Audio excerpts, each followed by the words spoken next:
Good morning everybody students.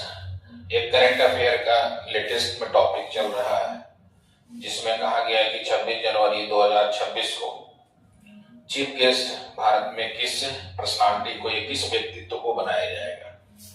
तो यह हमेशा किसी न किसी एग्जाम में क्वेश्चन पूछा जाता है कि किस व्यक्ति को चीफ गेस्ट बनाया जा रहा है 26 जनवरी 2026 को। अच्छा, चीफ गेस्ट बनाने के लिए कुछ प्रोसेस है, कुछ प्रक्रिया है।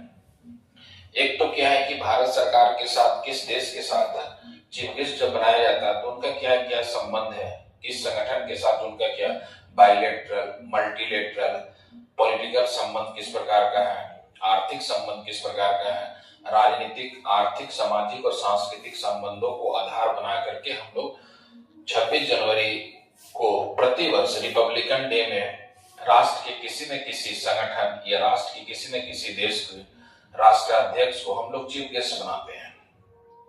और ये चीफ गेस्ट बनाने के कारण क्या होता है कि जब भारत का विदेश मंत्रालय इसका रिपोर्ट प्रधानमंत्री को देता है, प्रधानमंत्री फिर यह अपने चुनाव करने के बाद ये भेजा जाता है राष्ट्रपति के पास।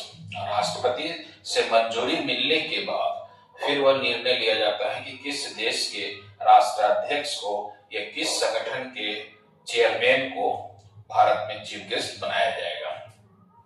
और 26 जनवरी बहुत ही इंपॉर्टेंट डे है, रिपब्लिकन डे। यह भारत का गणतंत्र दिवस मनाया जाता है और इसका भी एक इतिहास रहा है। लेकिन पहले हम लोग थोड़ा सा देख लेते हैं कि 26 जनवरी 2026 को कौन से भारत में चीफ गेस्ट बनने वाले हैं। और वह एक संगठन को बनाया जाएगा, यूरोपियन यूनियन से संबंधित है। और यूरोपियन यूनियन बहुत ही इंपॉर्टेंट संगठन है। यूरोपियन यूनियन के साथ भारत का जो है आर्थिक संबंध बहुत ही महत्वपूर्ण है। इसी बायलैटरल रिलेशन को जो है बनाने के लिए, मजबूत करने के लिए चीफ गेस्ट बनाया जा रहा है। आप देख रहे होंगे कि बोर्ड पर मैं लिखा हूं उनका नाम, थोड़ा नाम तो बहुत ही लंबा है लेकिन मैं उनके डिटेल से बता रहा हूं कि क्वेश्चन कोई भी एग्जाम देने जाइएगा ऑब्जेक्टिव एग्जाम में तो ये पूछा जाएगा आपसे। और इसका बहुत ही इंपॉर्टेंट है। क्यों? क्योंकि 26 जनवरी 2026 को चीफ गेस्ट बनेंगे और ऑब्जेक्टिव कोई भी पेपर होगा आपके एग्जाम में पूछा जाएगा। तो उन्हीं का नाम यहाँ लिखे हुए हैं, आप देख लीजिए। रिपब्लिकन डे, गणतंत्र दिवस में चीफ गेस्ट किसके द्वारा बने जाएंगे। और 26 जनवरी 2026 को होंगे दो व्यक्ति होंगे, एक मेल के रूप में, दूसरा फीमेल के रूप में। तो एक पुरुष होंगे और एक महिला के रूप में होंगे। इनका मैं लिख चुका हूं। जैसे यूरोपियन काउंसिल के चेयरमैन, यूरोपियन परिषद के जो अध्यक्ष हैं Antonio Luis Santos da Costa, Antonio Luis Santos da Costa, यह मेल है और यह पुर्तगाल देश के निवासी हैं। अभी वर्तमान में यूरोपियन काउंसिल मतलब यूरोपियन परिषद के अध्यक्ष हैं और इन्हें ही चीफ गेस्ट बनाया जाएगा 26 जनवरी 2026 को। यह पहला नाम लिखे हुए हैं। दूसरा नाम में एक महिला है और वह जर्मनी की रहने वाली है।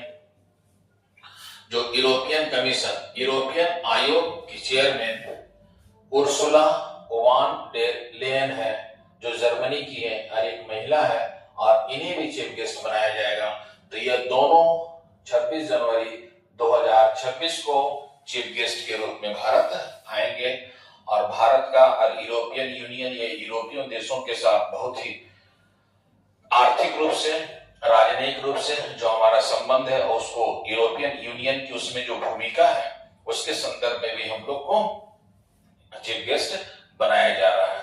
तो आप इसमें याद रखिएगा, यूरोपियन काउंसिल, यूरोपियन परिषद की तरफ से कौन होंगे, पुर्तगाल देश के हैं Antonio Luis Santos da Costa. आप इसका फर्स्ट और लास्ट नाम भी याद रखेंगे तो सही रहेगा, एंटोनियो कोस्टा। कहां से है? पुर्तगाल से। यूरोपियन कमीशन की चेयरमैन महिला है उर्सुला लेयन, यह उर्सुला वान डेर लेयन है, यह जर्मनी की है और इन्हें बनाया जाएगा चीफ गेस्ट 26 जनवरी 2026 को। ये तो हो गया जो अभी करंट में बनेंगे 26 जनवरी को, जो हम लोग रिपब्लिकन डे मनाएंगे। तो अच्छा, अब आप जब भी पढ़े होंगे तो रिपब्लिकन डे जो 26 जनवरी को मनाया जाता है वह नई दिल्ली इंडिया गेट के पास मनाया जाता है। और जबकि हम लोग इंडिपेंडेंस डे स्वतंत्रता दिवस 15 अगस्त को मनाते हैं और इसमें जो झंडा रोहन किया जाता है वो आपको है दिल्ली के लाल किले पर। तो राष्ट्रीय में आंदोलन में यह महत्वपूर्ण भूमिका है। 15 अगस्त को हम लोग इंडिपेंडेंस डे मनाते हैं और इस समय राष्ट्रीय ध्वजारोहण जो है वो आपको है दिल्ली के लाल किले पर किया जाता है भारत के प्रधानमंत्री के द्वारा।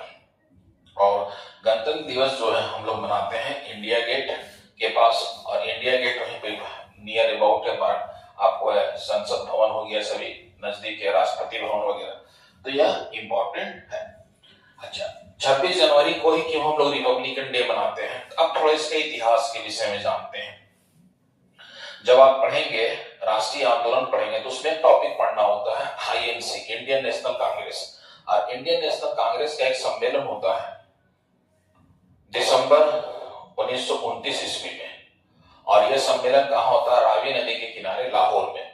और इसी जगह पहली बार पूर्ण स्वराज की मांग किया जाता है कांग्रेस के द्वारा ब्रिटिश सरकार से। पूर्ण स्वराज का मतलब क्या हो गया? Complete independence. और 26 जनवरी 1930 ईस्वी को 26 जनवरी 1930 ईस्वी को रावी नदी के किनारे उस समय कांग्रेस के जो अध्यक्ष थे आईएनसी का जवाहरलाल नेहरू थे, तो भारतीय तिरंगा पहली बार जो फहराया जाएगा वह रावी नदी के किनारे। और 26 जनवरी को इसी को आधार बनाया जाता है, हम लोग बनाते हैं रिपब्लिकन डे। जब संविधान बन करके तैयार होगा तो संविधान को भी 26 जनवरी 1950 को लागू किया जाएगा। और जब 26 जनवरी 1950 को संविधान को लागू होगा तो India is a republican country, Bharat एक हो गया गणराज्य, एक गणराज्य बन गया। तो गणराज्य का यहाँ दो मीनिंग है।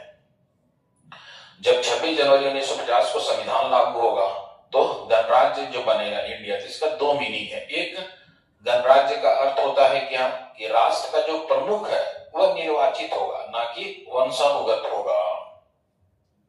राष्ट्र का जो प्रमुख होगा वह निर्वाचित होगा, ना कि वंशानुगत होगा। इसलिए India is a republican country, जबकि Britain is not a republican country. क्यों? क्योंकि ब्रिटेन में राजतंत्रीय शासन प्रणाली है, वो ब्रिटेन एक गणराज्य नहीं है। एक तो यह विशेषता। दूसरी विशेषता क्या है कि जैसे 26 जनवरी 1950 को इंडिया की रिपब्लिकन कंट्री बना, वैसे ही भारत के नागरिकों को राइट टू वोट मिल गया, मत देने का अधिकार भी साथ में दे दिया गया। तो गणतंत्र का या रिपब्लिकन का दो मीनिंग है जो आपको जानना है। 26 जनवरी 1950 को जब संविधान लागू हुआ और हम लोगों ने पहला गणतंत्र दिवस मनाया, तो उस समय पहली बार चीफ गेस्ट बनाया गया था इंडोनेशिया के राष्ट्रपति मोहम्मद सुकार्नो को। आप याद रखिएगा, भारत में पहला जो चीफ गेस्ट बने हैं वह इंडोनेशिया के राष्ट्रपति को बनाया गया था, मोहम्मद सुकार्नो को। क्यों? जब आप पढ़ेंगे खास करके विदेश नीति जब पढ़ेंगे तो उसमें गुटनिरपेक्षता का एक कंसेप्ट आएगा, और गुटनिरपेक्षता को बनाने में 5 देशों की भूमिका, उसमें इंडोनेशिया के राष्ट्रपति सुकार्नो की भी महत्वपूर्ण भूमिका है। तो इसीलिए आप इसे याद रखिएगा, पहला जो चीफ गेस्ट बने हैं मोहम्मद सुकार्नो बने हैं। अच्छा, इसके बाद अभी देखिएगा, जब हम लोगों ने अभी कौन सा रिपब्लिकन डे मनाएंगे, तो ये याद रखिएगा 77 रिपब्लिकन डे हम लोग मना रहे हैं। इससे पहले जब हम लोगों ने 76 रिपब्लिकन डे मना रहे थे, तो इस समय हम लोग हैं इंडोनेशिया के राष्ट्रपति को ही 2025 में आमंत्रित किए थे। 26 जनवरी 2025 को इंडोनेशिया के राष्ट्रपति थे, उनको आमंत्रित चीफ गेस्ट बनाया गया था प्रबोवो सुबियांतो को। तो आप इसमें याद रखिएगा, 2026 में तो बन रहे हैं 2 व्यक्ति हैं, और 2025 में बनाया गया था इंडोनेशिया के राष्ट्रपति प्रबोवो सुबियांतो को बनाया गया था।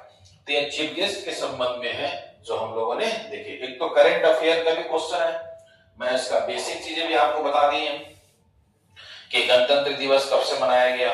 गणतंत्र दिवस पहली बार जब मनाया गया तो किसको चीफ गेस्ट बनाया गया।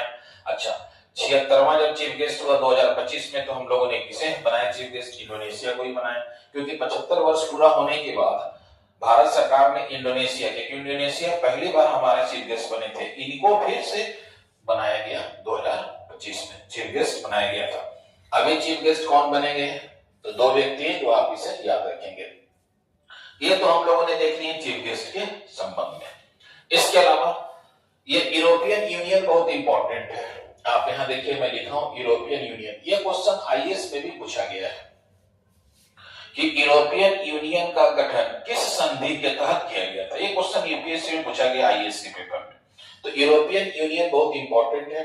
European union in the case क्या है कि जैसे यूरोप महाद्वीप के जो लोग हैं, यूरोप के महाद्वीप का जितने भी कंट्री है, वो अपने आर्थिक संबंध को, राजनीतिक संबंध को, सामाजिक संबंध को और सांस्कृतिक संबंध को एक करने के लिए इन लोगों ने यूरोपियन यूनियन नामक संगठन बनाया। और यह संगठन के बनने की प्रक्रिया 1951 से है, जो आगे चल करके 1967 में है।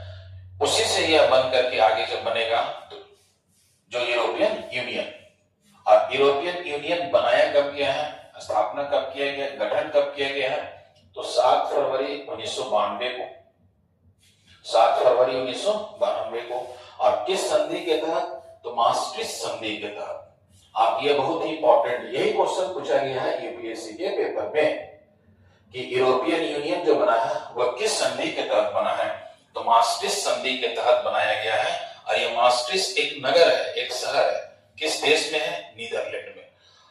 और वही हॉलैंड था पहले आपको, तो आप इसमें याद रखिएगा maastricht ट्रीटी, maastricht संधि के तहत यूरोपियन यूनियन तो बना दिया गया।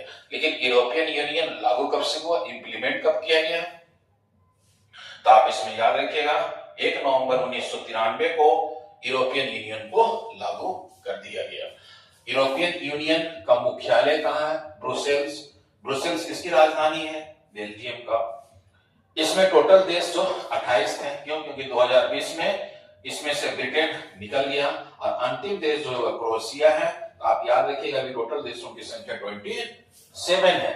तो यह करंट अफेयर में टॉपिक चल रहा था कि 26 जनवरी 2026 को किन ने चीफ गेस्ट बनाया जाएगा, मुख्य अतिथि बनाया जाएगा। तो उसी के संदर्भ में आप याद रखिएगा। और अभी हम लोग 26 जनवरी 2026 को कितनेवें गणतंत्र दिवस मनाएंगे, तो आप याद रखिएगा 77 गणतंत्र दिवस मनाया जाएगा। और मुख्य अतिथि बनाने के पीछे कुछ न कुछ कारण होता है, जिसमें राजनीतिक कारण है, आर्थिक कारण है, बाइलेटरल संबंध किस प्रकार का है उन देशों के साथ, उन संगठन के साथ। इसलिए इसको बनाने के प्रोसेस एक प्रक्रिया है, जिसके विषय में मैंने आपको थोड़ा बता चुके हैं। यह इंपॉर्टेंट है, जिसे आप जानेंगे। ऑल द बेस्ट, जय हिंद, जय भारत।